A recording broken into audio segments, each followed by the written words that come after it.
والصلاة والسلام على نبينا وحبيبنا محمد بن عبد الله وعلى آله وصحبه أجمعين ومن تبعهم بإحسان إلى يوم الدين. أما بعد، أيها المباركون، السلام عليكم ورحمة الله تعالى وبركاته.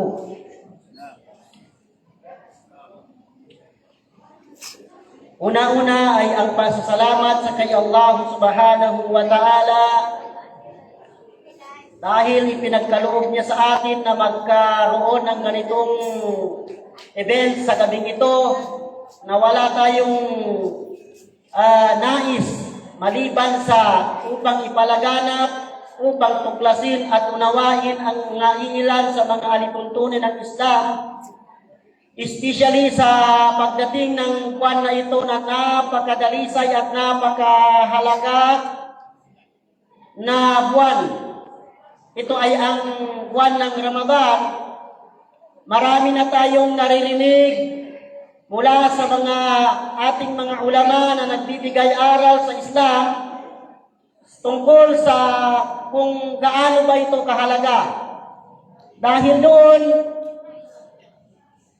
yun ang ipasalamat natin sa kay Allah subhanahu wa ta'ala dahil ipinagkaloob sa atin ang gabing ito, mairaos ang napakahalagang programang ito. Alam ba ninyo na ang mga malaikat ay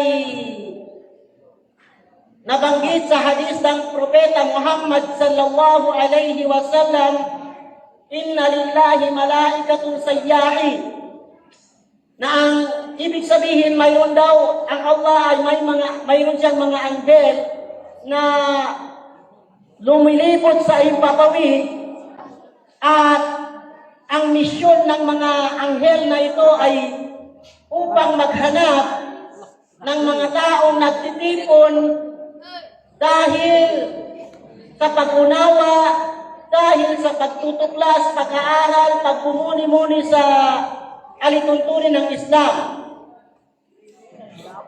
At dalangin natin sa kay Allah subhanahu wa ta'ala na tayo ay mapabilang doon sa hatid ng mga malaika doon sa kay Allah subhanahu wa ta'ala dahil sa ating ginawa sa gabing ito. Mga minamahal kong kapatid sa Islam, mapalalaki man o babae, sa gabing ito ay ang ating paksa na tatalakayin insya Allah subhanahu wa ta'ala sa loob ng ilang minuto ay ang paksa na kung tawagin sa wikang Arabic, al-akhta ash-sha'ya fi Ramadan. Ang mga mali na ginagawa o mga maling attitude, mga maling gawa na nagagawa ng isang tao sa buwan ng Ramadan. Dahil dito, kinakailangan natin itong tuklasin ng maigi, kinakailangan natin itong aralin, dahil walang sino man sa atin na lumabas sa sinapupunan ng kanyang ina na may dala ng diploma. Lahat tayo ay nagmula sa kawalan. وَالَّذِي أَخْرَجَكُم مِّن بُطُونِ أُمَّهَاتِكُمْ لَا تَعْلَمُونَ شَيْئًا وَجَعَلَ لَكُمُ السَّمْعَ وَالْأَبْصَارَ وَالْأَفْئِدَةَ لَعَلَّكُمْ تَشْكُرُونَ. Katotohanan na si Allah subhanahu wa ta'ala ay siyang nagpaluwal sa inyo mula sa sinapupunan ng inyong mga ina na wala kayong kaalaman sa anumang bagay. Kaya ng nature ng tao, walang alam. Kaya hindi tayo pwedeng magsalig lang na tayo ay magindanawon, ang tatay natin ay magindanawon na maaari na tayong maging Muslim sa mga ganung bagay. kinakailangan natin tuklasin, aralin, at isabuhay ang anumang nalalaman natin sa Islam upang maging ganap tayo at tunay na maging isang tagasunod ni Allah subhanahu wa ta'ala, tunay na Muslim. Yun nga, mabalik tayo doon sa nabanggit natin. Ayon dito, may mga bagay-bagay na masasabi natin nagagawa ng isang tao sa buwan ng Ramadan, at ang magagawain na ito ay taliwas, hindi akma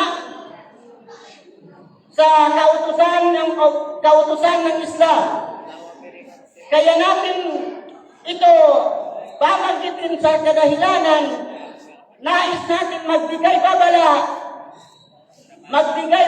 sa mga taong hindi niya alam ito, at magpaalaala naman sa mga taong may alam na nito. Magbigay babala sa mga taong hindi nakakaalam at magpaalaala sa sino mang hindi niya ito, sa taong alam na niya ito at kanyang nakalimutan. Ang una-unang nabanggit ng mga ulama natin na maling gawain ng isang tao sa buwan ng Ramadan, admus salati illa fi Ramadan. May mga tao na hindi nila isinasagawa ang salah, ang pagdarasal ng 5 beses sa isang araw, maliban lamang sa buwan ng Ramadan. May mga taong ganito. Wahada min akbahil akhta'i sya'iyati fi Ramadan wa asna'id dunub. Ang pagsasagawa ng mga ganitong gawain, sakalang sila nagdarasal ng 5 beses sa isang araw pagbuwan ng Ramadan, ay ito na yung pinakakarumal-dumal na pinakamaling gawain, attitude ng isang tao sa kanyang buhay. Dahil isa ito sa pinakamalaking kasalanan sa kay Allah subhanahu wa ta'ala. Bakit? Lianna man taraka salata ba'da Ramadan yakunu kad hadama bunyanahu wa naqada ghaslahu. Dahil kung sino man ang may mga ganitong gawa, ay para na niyang sinira yung kanyang bahay mismo, at para na niyang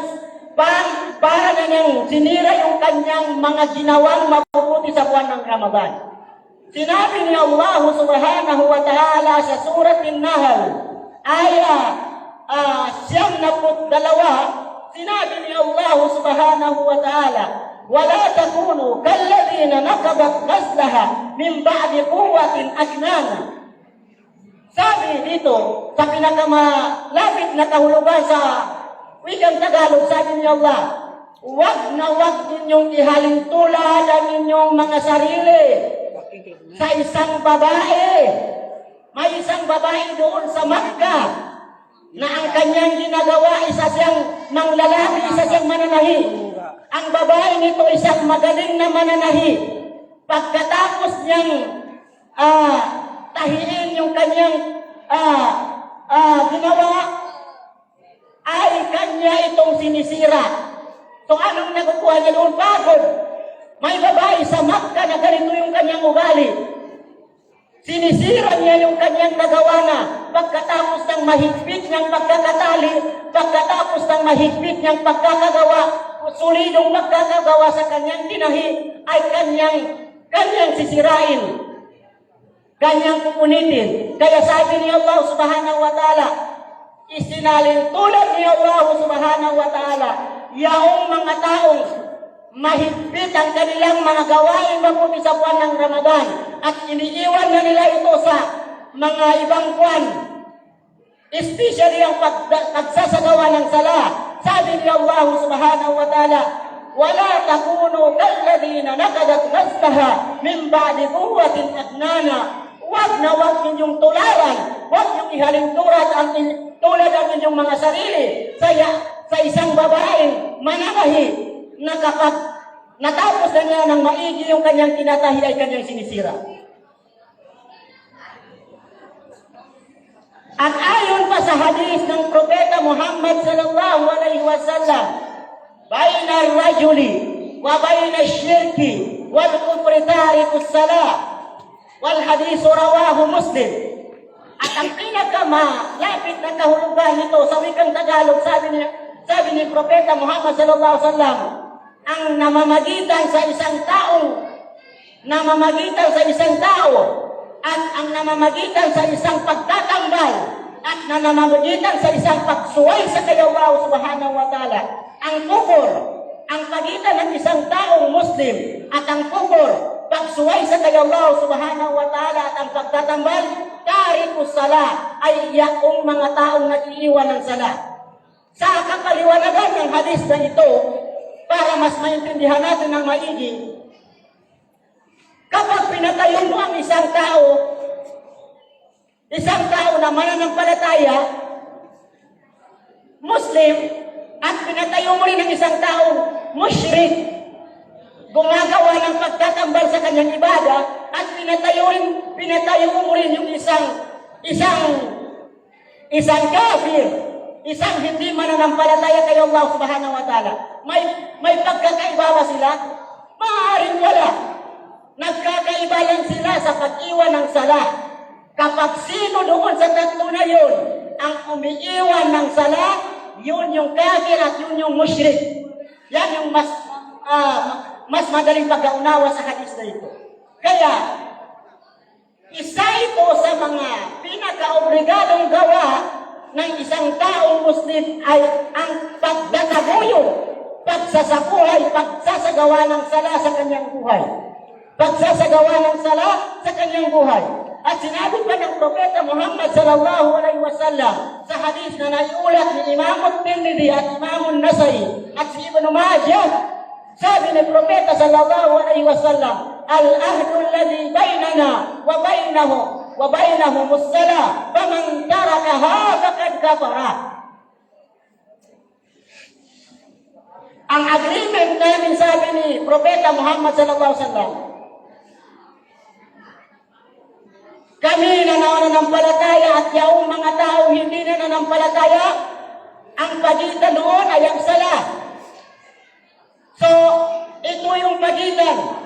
Pamantara kahabakat katara, sino man ang iiwan niya ang sala, sino man ang hindi magsasagawa ng 5 beses na pagdarasal sa 5 araw, napakalinaw ng hadis na ito na sabi niya, kufur.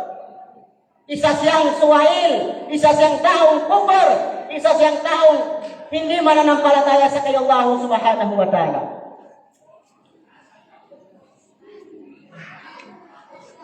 Wal-gharib al-ajib, man tajidu, yasumu wa la yusalli.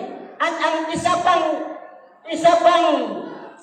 katakataka, at isa pa sa pinaka-katakatakang ugali ng isang tao, nagsasagawa siya ng saum, nagsasagawa siya ng pag-aayuno, tinitiis ang kirot ng pagkagutom, ngunit wala yusalli, hindi siya nagdarasal ng 5 beses sa isang araw. May mga taong ganito, tinitiis yung gutom, tinitiis ang hakdi ng pagkauhaw, ngunit hindi man lang sinasagawa yung pagsasala.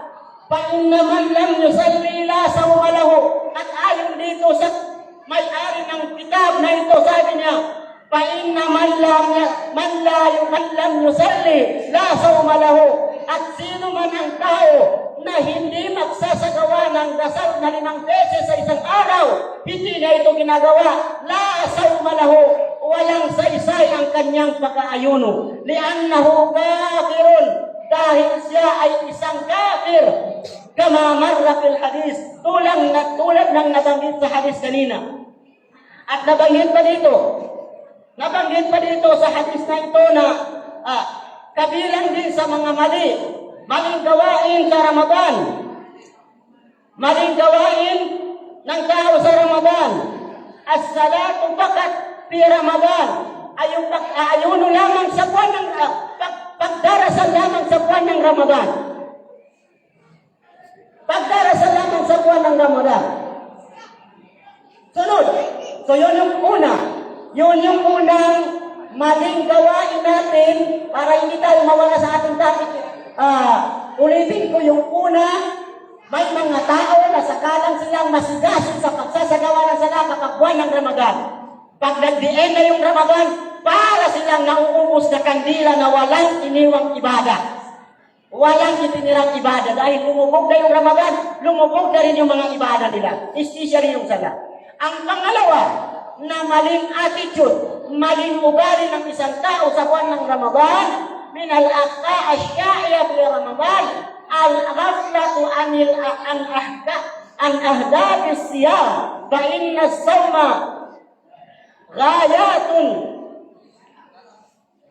Ilan sa mga taong nagsasagawa ng sawm pag-aayuno sa buwan ng Ramadan ay hindi nila naiintindihan o hindi, kung naiintindihan man ay hindi isinasabuhay kung ano yung objective, ano yung layunin kung bakit tayo inutusan mag-fasting sa buwan ng Ramadan.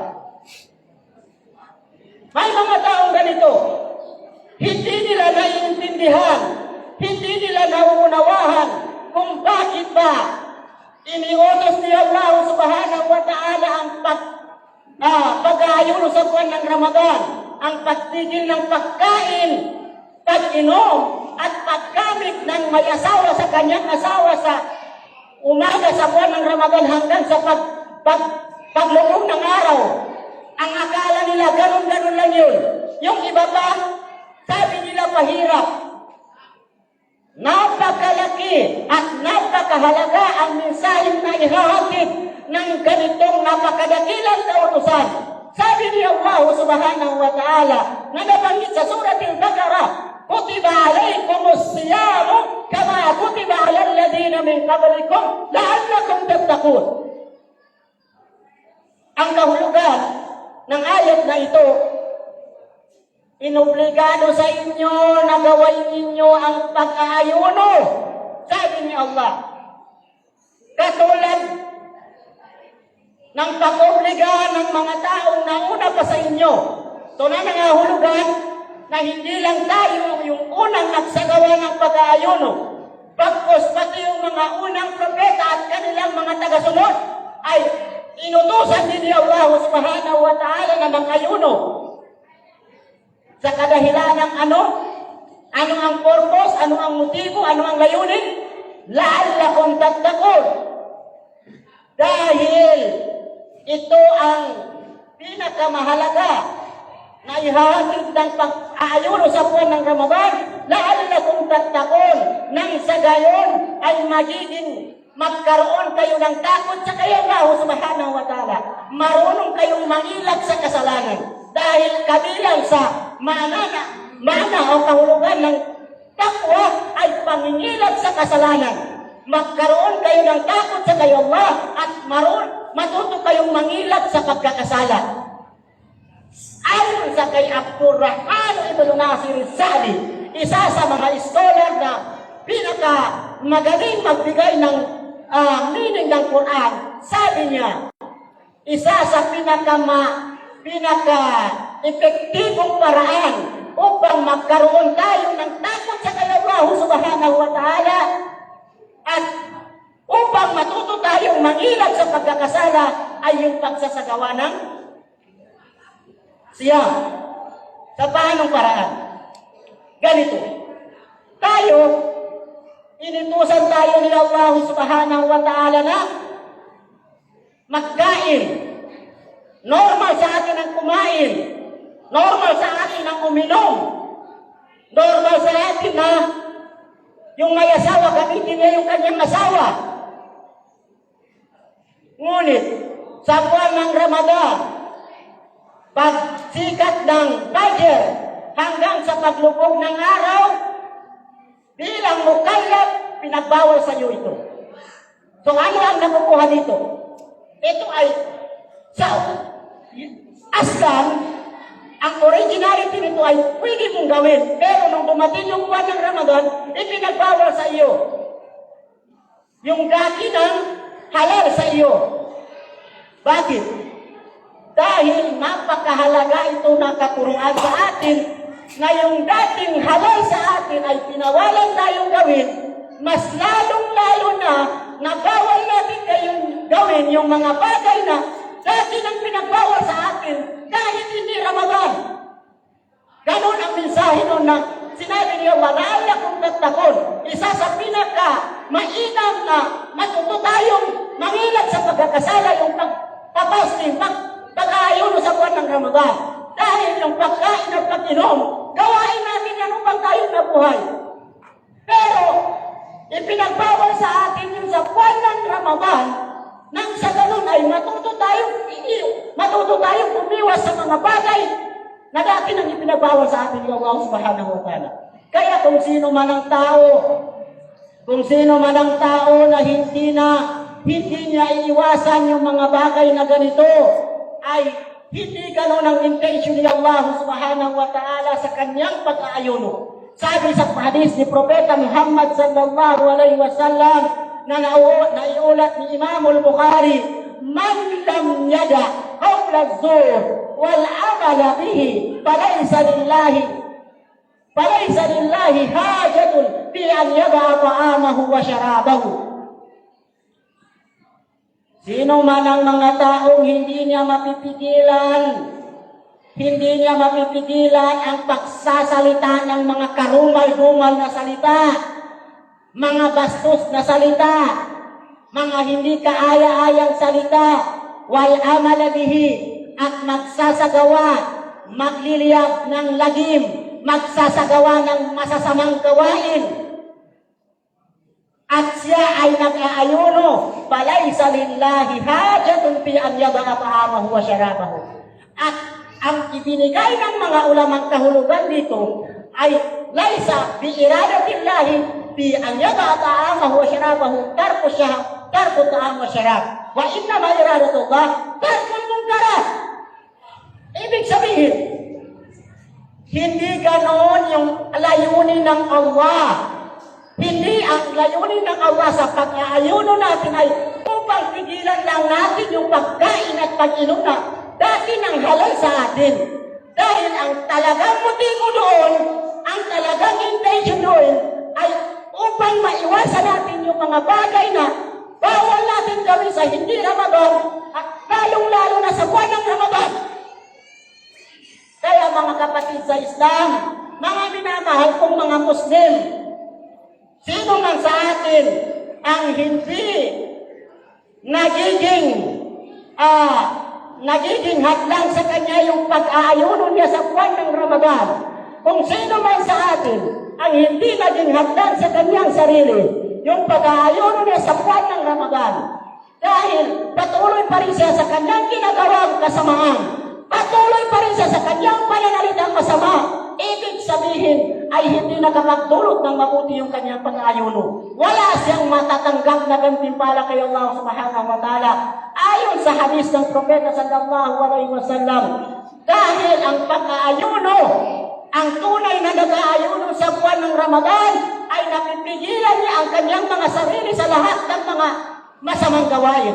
Sabi ng Propeta sa hadis na muttafaqun alayhi, as-sawmu junnah wala yarfas wala yajhal, na ang ibig sabihin ang pag-aayuno sabi ng Propeta Muhammad sallallahu alaihi wasallam, junnah. Ibig sabihin ng junnah ay ito yung magiging hadlang. Ang pagpapasting ng isang tao ay kanyang hadlang. Anong hadlang? Hadlang na hindi ka makapagmarites kapag ikaw ay nag-aayuno. Hadlang para hindi ka makapagnakaw. Haram para hindi ka makapagkakain ng riba. Haram para hindi ka gawa ng gambling o ano pa mang gawain. Especially yung nakakasira ng utak. Pag-detect ng bawal na gamot, drugs, shabu, cocaine o ano pa mang bagay. Ito yung ibig sabihin ng hadis. Kaya, sabi ng mga ulama natin, kung sino man ang tao, dahil sa hadis na ito, kung sino man ang tao na hindi mapipigil ng kanyang pag-aayuno, yung kanyang mga masasamang gawain, ang kanyang pag-aayuno sa kabilang buhay ay hindi maging hadlang sa kanya sa impyerno. Napakadaling unawain. Kung sino man sa atin ang hindi magiging maayos sa kanyang pag-aayuno, hindi makapapigil sa kanya yung kanyang pag-aayuno, patuloy pa rin siya sa mga kanyang gawain masama, samantalang nandun siya sa pinaka-espesyal na buwan, umagang-umaga, nakikismis sa kapitbahay, alam mo ba si ano-ano na rin ano? Ha? Idagdag mo pa doon yung paggawa ng masama. Kapag hindi ito nakapagpigil sa kanya, tandaan mo kapatid sa Islam, kailanman ay hindi magiging hadlang ang iyong pag-aayon sa buwan ng Ramadan sa pagpasok mo sa impyerno. Pagkos itutulak ka pa ito, papunta sa naglalagablag na apoy. So, sino ba sa atin ang may gustong ganun? Wala. Walang sino man sa atin na may gustong ganun na mangyari. Kaya, mas mainam, alhamdulillah, kung alam nyo na ang mga salitang nabanggit natin ito bilang matasdir na rin sa atin lahat. Tayyib. Kaya nga sabi ng propeta Muhammad sallallahu alaihi wasallam sa hadith karugtong ng hadith, "Fala yarfas wala yajhal." Fala yarfas, hindi magsasalita ng mga salitang masama at mga gawain jahil.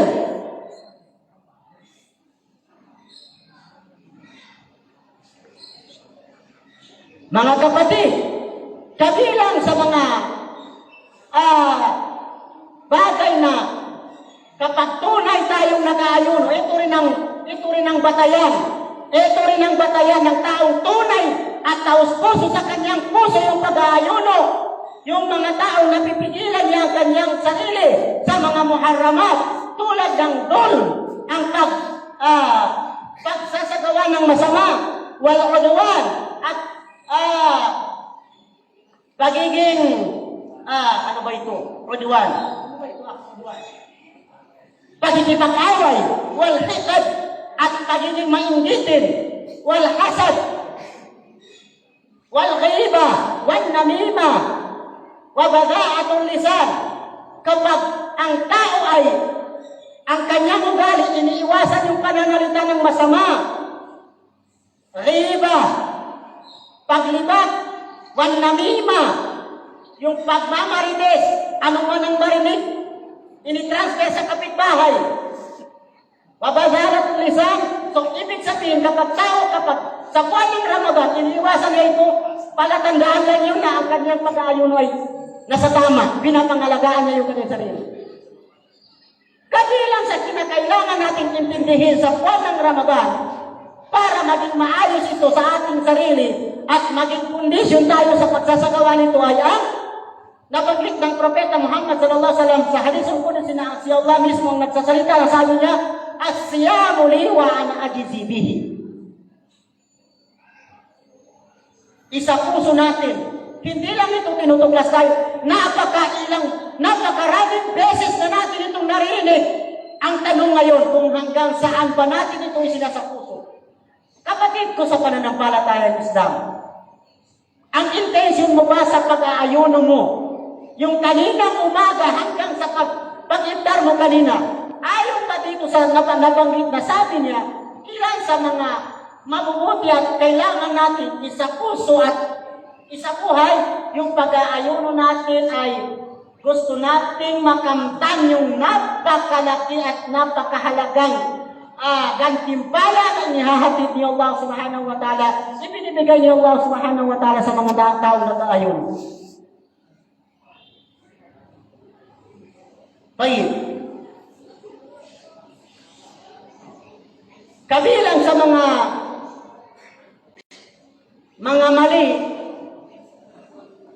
maling gawain sa buwan ng Ramadan, من الأخطاء الشائعة في رمضان الإكثار من العبادات والصدقات والصلوات وغير ذلك min awjuhi ta'ati fi Ramadan wal bu'du anha fi khairi Ramadan. Ang ibig sabihin, ito rin ay maling gawain ng tao. Pagsasagawa ng napakaraming ibadat sa buwan ng Ramadan. Ngunit, pagdating ng tulad halimbawa ng pagbibigay ng kawang gawa, mayroon sa ating pagdating ng buwan ng Ramadan, napakaraming donation.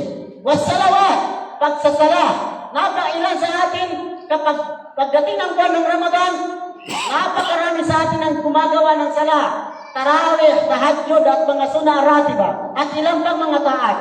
Ngunit, wal bu'du anha fi ghairi Ramadan. At ang mali dito,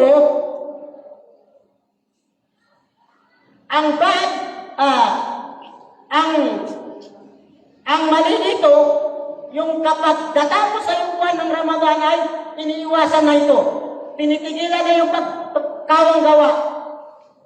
Balik na sa dati.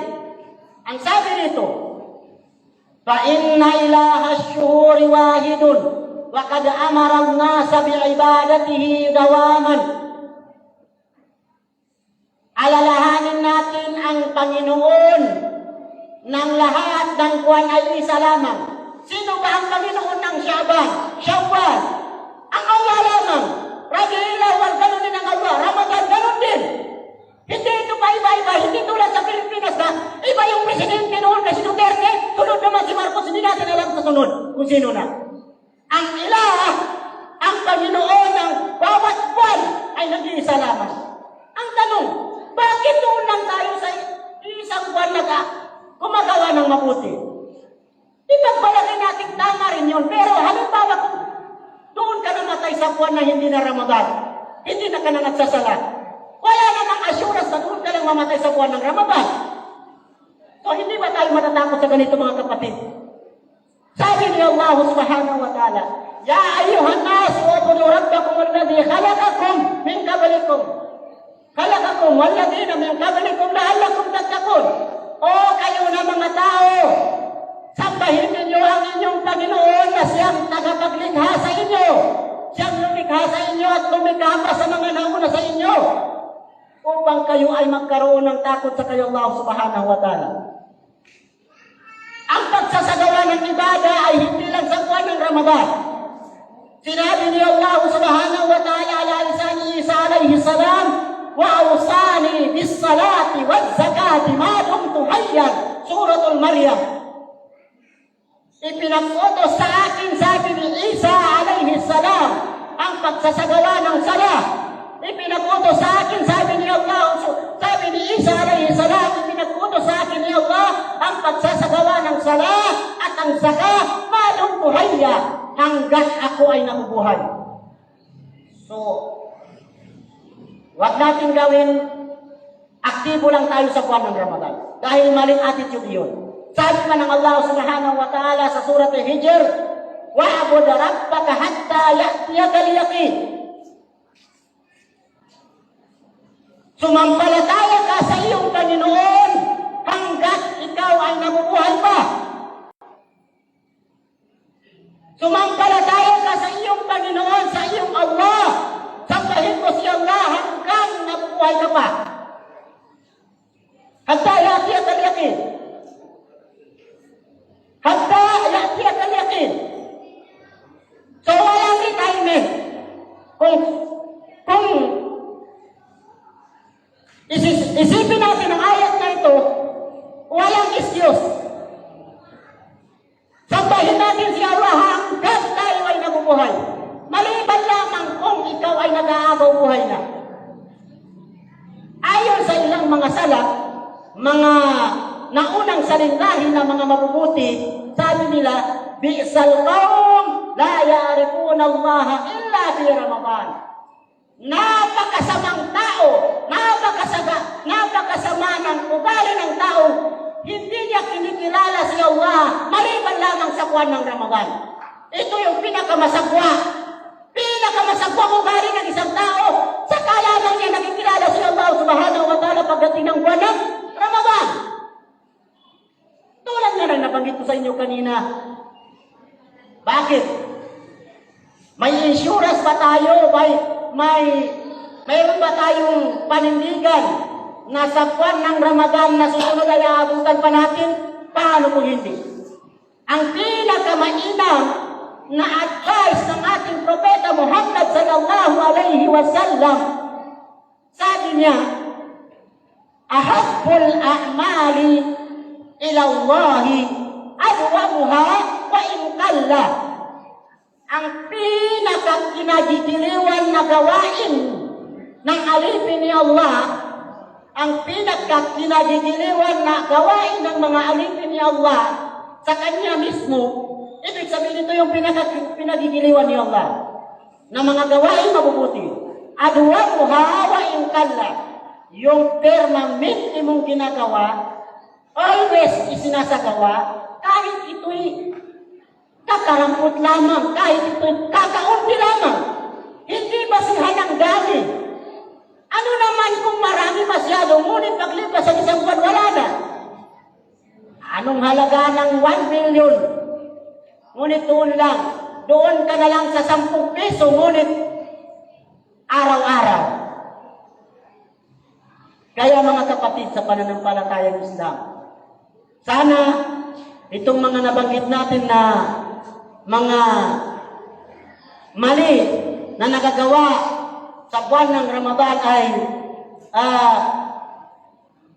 maano natin ito, maisabuhay natin ito, at kung ito ay mali ay maiaalis natin sa ating buhay. At kabilang pa rin dito yung kinakailangan magtanong tayo sa mga taong may alam tungkol sa ating relihiyon. Dahil ang masakit, ang pagsasagawa ng mga ibada, especially yung pag-aayuno, kung hindi ito na itugma sa anumang pagsasagawa ng ating propeta Muhammad sallallahu alaihi wasallam ay hindi katanggap-tanggap. Sabi ng propeta, man amila amalan laysa alayhi amruna fahuwa raddun.